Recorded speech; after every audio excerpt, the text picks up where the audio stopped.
नमस्कार दोस्तों, स्वागत है आपका हमारे चैनल में। दोस्तों आज हम एमपी डीएलएड फर्स्ट ईयर की समसामयिक भारतीय समाज में शिक्षा 2023 का कंप्लीट सॉल्यूशन आज के इस वीडियो में देखने वाले हैं। दोस्तों हमने एमपी डीएलएड फर्स्ट ईयर के लिए एक ऑल सब्जेक्ट पीवाईक्यू सीरीज शुरू की है, जिसमें हम पिछले 5 वर्षों के प्रीवियस ईयर पेपर का सॉल्यूशन हमारे इस चैनल एमपी टीचिंग पर अपलोड कर रहे हैं। यदि आप एमपी डीएलएड के छात्र हैं तो चैनल को जरूर सब्सक्राइब करें। प्रश्न क्रमांक 1 है, सही विकल्प चुनकर लिखिए। पहला है, राष्ट्रीय पाठ्य चर्चा की रूपरेखा 2005 की समस्या है। तो उत्तर है राष्ट्रीय पाठ्य चर्चा की रूपरेखा एनसीएफ 2005 के जमीनी स्तर पर क्रियान्वयन में भाषाई विविधता, सामाजिक असमानता और प्रशिक्षित शिक्षकों की कमी जैसी कई व्यवहारिक समस्याएं आती है। दूसरा है, कार्य के बाद शिक्षक का मुख्य दायित्व है। तो उत्तर है कार्य का मूल्यांकन। शिक्षण कार्य पूर्ण होने के बाद यह जांचना अत्यंत आवश्यक है कि शिक्षण के उद्देश्य प्राप्त हुए हैं या नहीं, जिसे मूल्यांकन कहा जाता है। तीसरा है, राष्ट्रीय अध्यापक शिक्षा परिषद एनसीटीई स्थित है। तो नई दिल्ली में। राष्ट्रीय अध्यापक शिक्षा परिषद का मुख्यालय देश की राजधानी नई दिल्ली में स्थित है, जो शिक्षक शिक्षा के मानक तय करता है। चौथा है, भारत में जाति का आधार है। तो उत्तर है जन्म से। भारतीय सामाजिक व्यवस्था में किसी व्यक्ति की जाति का निर्धारण उसके जन्म से होता है, न कि उसके पेशे या संपत्ति से। पांचवा है, निःशुल्क एवं अनिवार्य शिक्षा अधिनियम पारित हुआ था। तो 2009 में। शिक्षा का अधिकार अधिनियम आरटी एक्ट भारतीय संसद द्वारा वर्ष 2009 में पारित किया गया था और 1 अप्रैल 2010 से इसे लागू किया। प्रश्न क्रमांक 2 है, रिक्त स्थानों की पूर्ति कीजिए। पहला है, जिला प्राथमिक शिक्षा कार्यक्रम सन डैश में लागू हुआ था। तो 1994 में। प्राथमिक शिक्षा के सार्वभौमिकरण और गुणवत्ता में सुधार के लिए डीपीईपी योजना 1994 में शुरू की गई थी। दूसरा है, संयुक्त राष्ट्र संघ की स्थापना देश में की गई थी। तो 1945 में। द्वितीय विश्व युद्ध की समाप्ति के बाद वैश्विक शांति के लिए 24 अक्टूबर 1945 को इसकी स्थापना हुई थी। तीसरा है, विद्यालयों में पोर्टफोलियो का संबंध देश से है। तो विद्यार्थियों से। पोर्टफोलियो किसी विद्यार्थी द्वारा एक निश्चित अवधि में किए गए कार्यों और उसकी शैक्षिक प्रगति की एक व्यवस्थित संग्रह होता है। चौथा है, केंद्रीय शिक्षा परामर्श मंडल CABE की स्थापना देश में हुई। तो 1935 में। यद्यपि इसे पहली बार 1920 में बनाया गया था, लेकिन धन की कमी के कारण बंद होने के बाद 1935 में इसे स्थायी रूप से पुनर्गठित किया गया। पांचवा है, सामाजिक स्त्रीकरण का जैविक आधार देश है। तो उत्तर है लिंग। लिंग यानी कि स्त्री या पुरुष एक जन्मजात और जैविक विशेषता है, जिसके आधार पर प्राचीन काल में ही समाज में श्रम विभाजन और स्त्रीकरण देखा गया है। प्रश्न क्रमांक 3 है, एक वाक्य में उत्तर लिखिए। पहला है, वैश्वीकरण की कोई 2 विशेषता लिखिए। तो पहला है, देशों के बीच मुफ्त व्यापार। दूसरा है, सांस्कृतिक और तकनीकी का आदान प्रदान। दूसरा है, FLN का पूर्ण नाम लिखिए। तो उत्तर है बुनियादी साक्षरता और संख्या ज्ञान यानी फाउंडेशनल लिटरेसी एंड न्यूमरेसी। तीसरा है, मध्य प्रदेश में राज्य शिक्षा संस्थान कहाँ स्थित है। तो उत्तर है भोपाल में। चौथा है, आधुनिकीकरण का शाब्दिक अर्थ है। तो आधुनिकीकरण का शाब्दिक अर्थ रूढ़िवादी विचारों को छोड़कर प्रगतिशील वैज्ञानिक और आधुनिक विचारधाराओं तथा तकनीकी को अपनाना है। पांचवा है, भारत में स्कूल चलो अभियान कब शुरू हुआ। तो सन 2000 में सर्व शिक्षा अभियान के अंतर्गत इसे शुरू किया गया। प्रश्न क्रमांक 4 है, अति लघुत्तरी प्रश्न।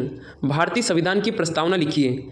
तो प्रस्तावना है, हम भारत के लोग भारत को एक संपूर्ण प्रभुत्व संपन्न समाजवादी पंथ निरपेक्ष लोकतांत्रिक गणराज्य बनाने के लिए तथा उसके समस्त नागरिकों को सामाजिक, आर्थिक और राजनीतिक न्याय, विचार, अभिव्यक्ति, विश्वास, धर्म और उपासना की स्वतंत्रता, प्रतिष्ठा और अवसर की समानता प्राप्त करने का संकल्प लेते हैं।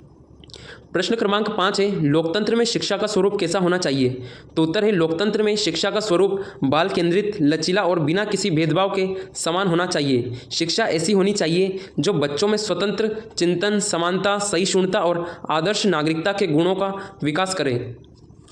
प्रश्न क्रमांक 6 है, चेतनशील बुद्धिजीविता से क्या तात्पर्य है। तो चेतनशील बुद्धिजीविता यानी कॉन्शियसनेस इंटेलिजेंस से तात्पर्य व्यक्ति की उस जागरूक मानसिक क्षमता से है जिसके द्वारा वह समाज, पर्यावरण और अपने कार्यों के प्रति पूरी तरह से सजग रहता है और विवेकपूर्ण तरीके से सही निर्णय लेता है।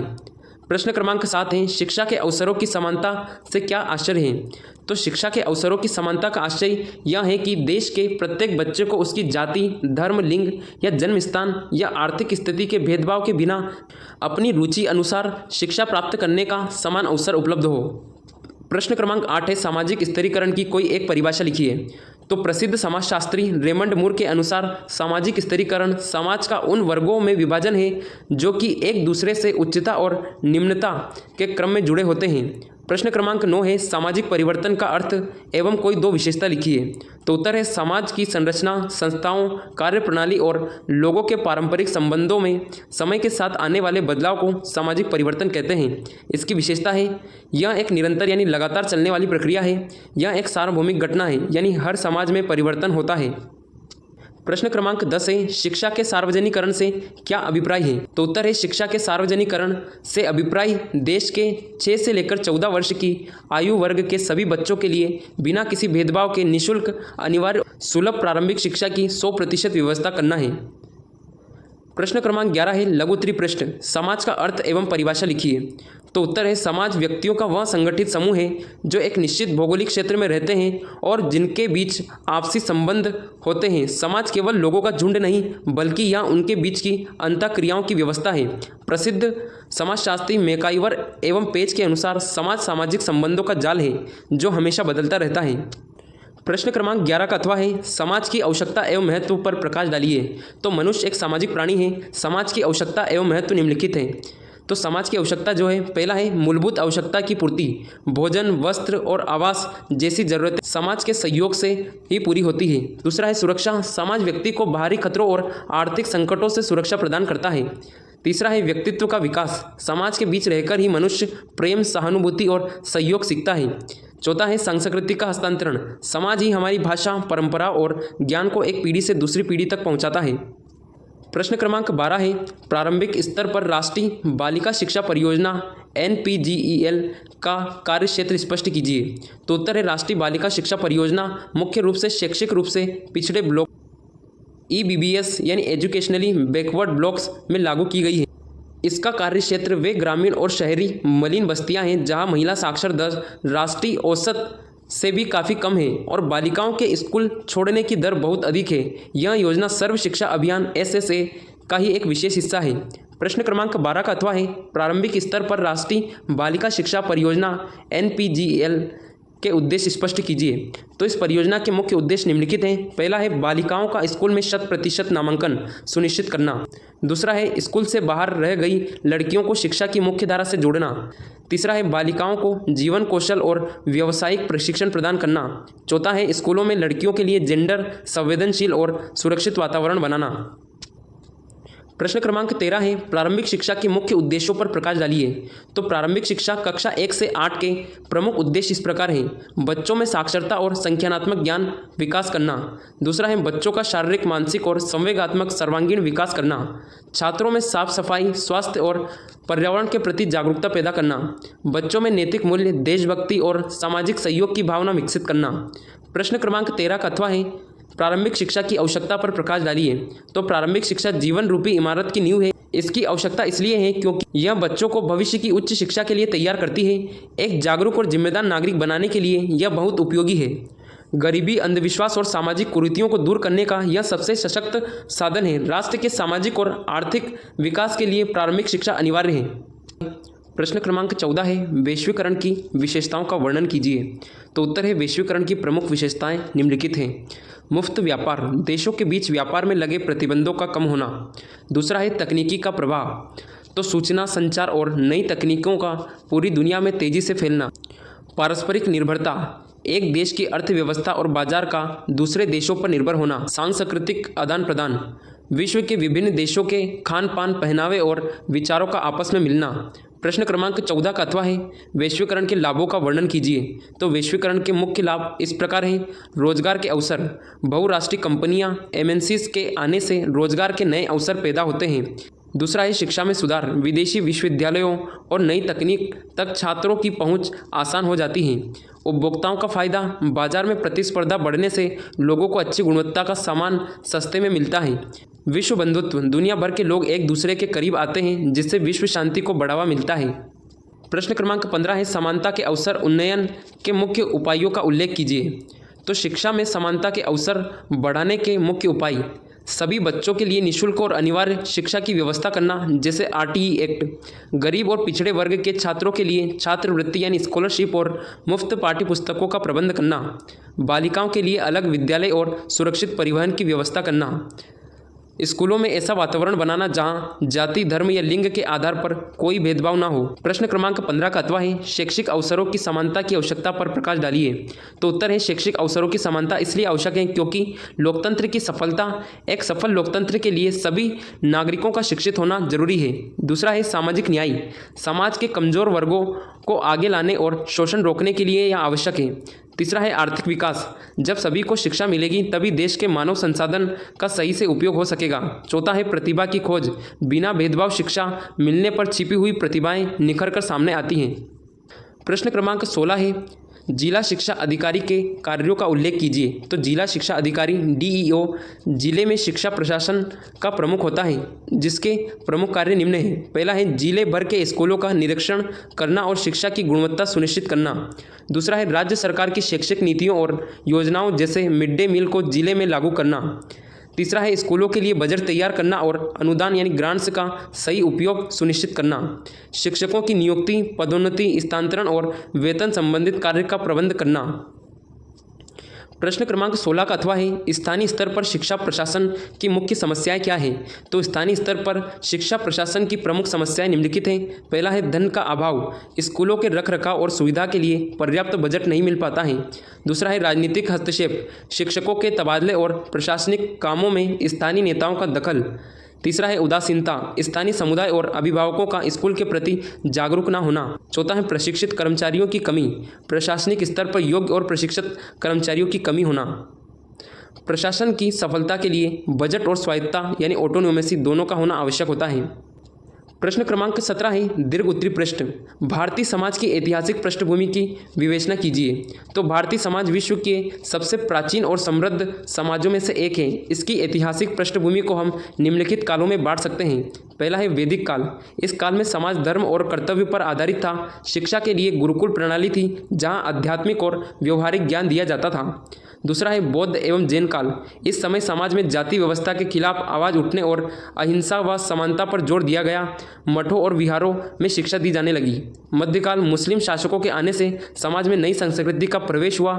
मकतब और मदरसों के माध्यम से शिक्षा दी गई, जिससे भारतीय समाज में एक मिली जुली गंगा जमुनी संस्कृति का जन्म हुआ। आधुनिक काल, ब्रिटिश शासन के दौरान भारतीय समाज में पश्चिमी विचारों, अंग्रेजी भाषा और आधुनिक विज्ञान का प्रवेश हुआ।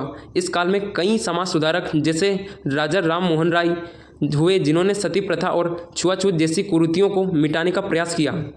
प्रश्न क्रमांक 17 का अथवा है समकालीन भारतीय समाज की मुख्य विशेषताओं की विवेचना कीजिए। तो आज का समकालीन मॉडर्न भारतीय समाज अपनी प्राचीन परंपरा और आधुनिकता का एक सुंदर मिश्रण है। इसकी प्रमुख विशेषता इस प्रकार है। आधुनिक भारतीय समाज, पहला है अनेकता में एकता, भारत में विभिन्न धर्मों, भाषाओं, जातियों और संस्कृतियों के लोग एक साथ मिलकर रहते हैं। दूसरा है लोकतांत्रिक मूल्य, भारतीय समाज संवैधानिक द्वारा स्थापित लोकतांत्रिक, धर्मनिरपेक्ष और समाजवादी मूल्यों पर आधारित है। परिवर्तनशील समाज, औद्योगिकरण, शहरीकरण और नई तकनीकी जैसे इंटरनेट या एआई के कारण समाज की सोच और रहन सहन में तेजी से बदलाव आ रहा है। जाति व्यवस्था का बदलता स्वरूप, शिक्षा के प्रसार के कारण जाति भेदभाव कम हो रहा है और लोग योग्यता को अधिक महत्व दे रहे हैं। पांचवा है महिला सशक्तिकरण, आज के समाज में महिलाएं हर क्षेत्र में आगे आ रही हैं और पितृसत्तात्मक सोच कमजोर हो रही है। प्रश्न क्रमांक 18 है लोकतांत्रिक व्यवस्था के गुणों का विवेचन कीजिए। तो लोकतंत्र वह व्यवस्था है जिसमें शासन जनता द्वारा चुना जाता है। इसके प्रमुख गुण निम्नलिखित हैं। पहला है जन कल्याण पर आधारित, यह सरकार जनता के प्रति जवाबदेही होती है, इसलिए वह हमेशा आम जन की भलाई के लिए नीतियां बनाती है। दूसरा है समानता का अधिकार, लोकतंत्र में अमीर गरीब, ऊंच नीच का भेद नहीं होता। कानून की नज़र में सभी नागरिक समान होते हैं और सभी के वोट देने की कीमत एक ही होती है। स्वतंत्रता, नागरिकों को भाषण देने, विचार व्यक्त करने और अपने मनपसंद धर्म को मानने की पूरी आज़ादी होती है। चौथा है शांतिपूर्ण सत्ता परिवर्तन, चुनाव के माध्यम से बिना किसी हिंसा या क्रांति के सरकार को बदला जा सकता है। पांचवा है व्यक्तित्व विकास के अवसर, लोकतंत्र हर व्यक्ति को अपनी क्षमता के अनुसार शिक्षा, रोजगार और विकास के समान अवसर प्रदान करता है। प्रश्न क्रमांक 18 का अथवा है लोकतंत्र व्यवस्था के आदर्शों का विवेचन कीजिए। तो एक सच्चे लोकतंत्र की नींव 3 प्रमुख आदर्शों पर टिकी होती है, स्वतंत्रता, समानता और बंधुत्व यानी भाईचारा। तो सफल और आदर्श लोकतंत्र की पहला है राजनीतिक आदर्श। प्रत्येक वयस्क नागरिक को वोट देने, चुनाव लड़ने और बिना किसी डर के सरकार की आलोचना करने का अधिकार होना चाहिए। दूसरा है सामाजिक आदर्श। समाज में जाति, रंग, धर्म या लिंग के आधार पर कोई भेदभाव नहीं होना चाहिए। सभी को समाज में सम्मान के साथ जीने का हक है। आर्थिक आदर्श, इसका अर्थ है समाज में धन का समान वितरण, किसी भी व्यक्ति का आर्थिक शोषण ना हो और सभी को अपनी आजीविका कमाने के लिए पर्याप्त अवसर मिले। जब कोई देश इन तीनों आदर्शों को प्राप्त कर लेता है तभी वह एक सफल और आदर्श लोकतांत्रिक व्यवस्था बन पाता है। प्रश्न क्रमांक 19 है निबंधात्मक प्रश्न। सामाजिक बदलावकर्ता के रूप में शिक्षक के कार्य का वर्णन कीजिए। तो शिक्षक केवल किताबी ज्ञान नहीं देता बल्कि वह समाज को एक नई दिशा देने वाला परिवर्तन अभिकर्ता होता है। सामाजिक बदलावकर्ता के रूप में उसके प्रमुख कार्य निम्नलिखित हैं। पहला है कुरीतियों का विरोध। शिक्षक समाज में फैली हुई बुराइयों जैसे दहेज प्रथा, बाल विवाह, छुआछूत जैसे अंधविश्वास के खिलाफ छात्रों को जागरूक करता है और तार्किक सोच विकसित करता है। दूसरा है नवीन विचारों का प्रसार। शिक्षक आधुनिक शिक्षा और विज्ञान और नई तकनीकों को समाज तक पहुंचाता है जिससे समाज रूढ़िवादी सोच से बाहर निकलता है। आदर्श नागरिक का निर्माण, वह छात्रों को उनके अधिकारों और कर्तव्य का ज्ञान देता है जिससे वे भविष्य की जिम्मेदारी और देशभक्त नागरिक बनते हैं। चौथा है समानता की स्थापना। कक्षा में सभी छात्रों के साथ समान व्यवहार करके शिक्षक समाज में छिपे जातिगत या धार्मिक भेदभाव को खत्म करने की नींव रखता है। पांचवा है सांस्कृतिक मूल्यों का संरक्षण। शिक्षक बदलाव तो लाता है लेकिन साथ ही हमारी पुरानी अच्छी परंपरा और नैतिक मूल्यों जैसे बड़ों का सम्मान, ईमानदारी को नई पीढ़ी तक भी पहुँचाता है। प्रश्न क्रमांक 19 का अथवा है शिक्षकों के गुण पर प्रकाश डालिए। तो एक अच्छे और प्रभावशाली शिक्षक में निम्नलिखित गुणों का होना अत्यंत आवश्यक है। पहला है विषय का पूर्ण ज्ञान। शिक्षक को अपने विषय यानी सब्जेक्ट की गहरी और स्पष्ट जानकारी होनी चाहिए ताकि वह छात्रों के हर संदेह को दूर कर सके। दूसरा है प्रभावी संप्रेषण। शिक्षक की भाषा सरल और स्पष्ट होनी चाहिए ताकि कठिन विषय भी बच्चों को आसानी से समझ आ जाए। तीसरा है निरंतर अध्ययनशीलता। ज्ञान हमेशा बदलता रहता है इसलिए एक उत्तम शिक्षक हमेशा खुद भी एक विद्यार्थी यानी लर्नर बना रहता है और नई चीज़ें सीखता है। बाल मनोविज्ञान की समझ। एक अच्छे शिक्षक को यह पता होना चाहिए कि प्रत्येक बच्चे की सीखने की क्षमता, रुचि और स्वभाव अलग अलग होता है। धैर्य और सहानुभूति। कमज़ोर छात्रों पर गुस्सा करने के बजाय शिक्षक में उन्हें प्यार और धैर्य से समझाने का गुण होना चाहिए। उत्तम चरित्र। शिक्षक का आचरण ऐसा होना चाहिए कि छात्र उसे अपना आदर्श यानी रोल मॉडल मान सके। प्रश्न क्रमांक 20 है प्रारंभिक शिक्षा में अपव्यय और अवरोधन के कारणों का विवरण दीजिए। तो प्रारंभिक शिक्षा में अपव्यय का अर्थ है बच्चों द्वारा प्राथमिक शिक्षा पूरी किए बिना ही बीच में स्कूल छोड़ देना यानी ड्रॉप आउट। अवरोधन का अर्थ है किसी बच्चे का एक ही कक्षा में एक से अधिक वर्ष तक फेल होकर रुके रहना। इसके प्रमुख कारण निम्नलिखित हैं। पहला है आर्थिक कारण। भारत में गरीबी एक बड़ी समस्या है। माता पिता बच्चों को स्कूल भेजने के बजाय उन्हें मजदूरी या घर के काम में लगा देते हैं ताकि वे कुछ कमा सकें। दूसरा है सामाजिक कारण। बाल विवाह की प्रथा, लड़कियों की शिक्षा को महत्व न देना और समाज की रूढ़िवादी सोच के कारण विशेषकर बालिकाओं का स्कूल छुड़वा दिया जाता है। तीसरा है पारिवारिक कारण। माता पिता का स्वयं अशिक्षित होना जिसके कारण वे शिक्षा के महत्व को नहीं समझ पाते हैं और बच्चों की पढ़ाई पर ध्यान नहीं देते हैं। चौथा है शैक्षिक और स्कूल का वातावरण। स्कूलों में पीने का पानी, लड़कियों के लिए अलग शौचालय जैसी बुनियादी सुविधाओं का न होना, साथ ही अरुचिकर शिक्षण विधियां बच्चों को स्कूल से दूर करती है। प्रश्न क्रमांक 20 का अथवा है प्रारंभिक शिक्षा में अपव्यय तथा अवरोधन के उपायों का विवरण दीजिए। तो उत्तर है शिक्षा में अपव्यय और अवरोधन को रोकने के लिए निम्नलिखित उपाय किए जाने चाहिए। पहला है आर्थिक सहायता। गरीब बच्चों को छात्रवृत्ति, मुफ्त किताबें, यूनिफॉर्म और स्कूल के पौष्टिक भोजन यानी मिड डे मील दिया जाना चाहिए। जन जागरूकता। गांव-गांव में अभियान चलाकर अभिभावकों को बच्चों खासकर लड़कियों की शिक्षा के फायदे बताना चाहिए। सुविधाओं में सुधार। स्कूल में पर्याप्त शिक्षकों की भर्ती की जाए, भवन साफ सुथरे हों, लड़कियों के लिए अलग शौचालय की व्यवस्था हो। रुचिकर शिक्षण। शिक्षकों को खेल खेल में सिखाने और बाल केंद्रित शिक्षा का प्रयोग करना चाहिए ताकि बच्चों का मन पढ़ाई में लगे। लचीली मूल्यांकन प्रणाली। परीक्षा का डर खत्म करने के लिए सतत व्यापक मूल्यांकन CCE लागू किया जाए ताकि फेल होने के डर से बच्चे स्कूल न छोड़ें।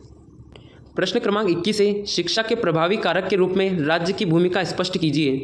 तो शिक्षा के विकास और प्रसार में राज्य यानी सरकार की प्रमुख भूमिका सबसे अधिक महत्वपूर्ण होती है। इसके प्रमुख कार्य इस प्रकार हैं। पहला है शैक्षिक नीतियों का निर्माण। राज्य समय समय पर शिक्षा नीतियां जैसे NEP 2020 बनाता है ताकि शिक्षा को समय की मांग के अनुसार ढाला जा सके। विद्यालयों की स्थापना। हर बच्चे तक शिक्षा पहुंचाने के लिए सरकार गांव-गांव और दूर दराज के इलाकों में स्कूल और कॉलेज खोलती है। तीसरा है आर्थिक प्रबंध। शिक्षा व्यवस्था को चलाने के लिए सरकार अपने बजट का एक बड़ा हिस्सा शिक्षा पर खर्च करती है और स्कूलों को अनुदान यानी ग्रांट्स देती है। चौथा है पाठ्यक्रम का निर्धारण। राज्य बोर्ड शिक्षा के लक्ष्य तय करते हैं और यह सुनिश्चित करते हैं कि पाठ्यक्रम उपयोगी और राष्ट्रीय हित में है या नहीं।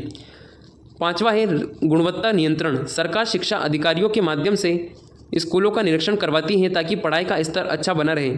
छठा है शिक्षकों का प्रशिक्षण। गुणवत्तापूर्ण शिक्षा के लिए राज्य डाइट और SCRT के माध्यम से शिक्षकों को समय समय पर ट्रेनिंग देता है। प्रश्न क्रमांक 21 का अथवा है NCERT का संक्षिप्त परिचय एवं प्रमुख कार्य लिखिए। तो NCERT यानी राष्ट्रीय शैक्षिक अनुसंधान और प्रशिक्षण परिषद भारत सरकार का एक स्वायत्त यानी ऑटोनोमस संगठन है। इसकी स्थापना 1 सितंबर 1961 को हुई थी। इसका मुख्यालय नई दिल्ली में स्थित है। इसका मुख्य उद्देश्य भारत में स्कूली शिक्षा की गुणवत्ता में सुधार लाना है। NCERT के प्रमुख कार्य हैं। पहला है पाठ्यक्रम और पुस्तकें। संपूर्ण भारत में स्कूलों विशेषकर CBSE के लिए राष्ट्रीय पाठ्य चर्चा की रूपरेखा NCF तैयार करना और उच्च गुणवत्ता वाली मानक पाठ्य पुस्तकें प्रकाशित करना। अनुसंधान। शिक्षा के क्षेत्र में नई नई शोध करना ताकि शिक्षण विधियों और नीतियों को और बेहतर बनाया जा सके। शिक्षक प्रशिक्षण। शिक्षकों के लिए सेवा पूर्व और सेवाकालीन ट्रेनिंग प्रोग्राम आयोजित करना। सलाहकार की भूमिका। शिक्षा से जुड़े मामलों और नीतियों को लागू करने में केंद्र तथा राज्य सरकारों को सलाह देना और सहायता करना। नवाचार। शिक्षा में नई तकनीकों जैसे डिजिटल एजुकेशन को बढ़ावा देना। ये सभी कार्य NCERT के होते हैं। तो दोस्तों ये था MP DLED फर्स्ट ईयर का समसामयिक भारतीय समाज में शिक्षा 2023 का कंप्लीट सॉल्यूशन। अगर आप इसी प्रकार के अन्य वीडियो भी देखना चाहते हैं तो चैनल को जरूर सब्सक्राइब करें। धन्यवाद।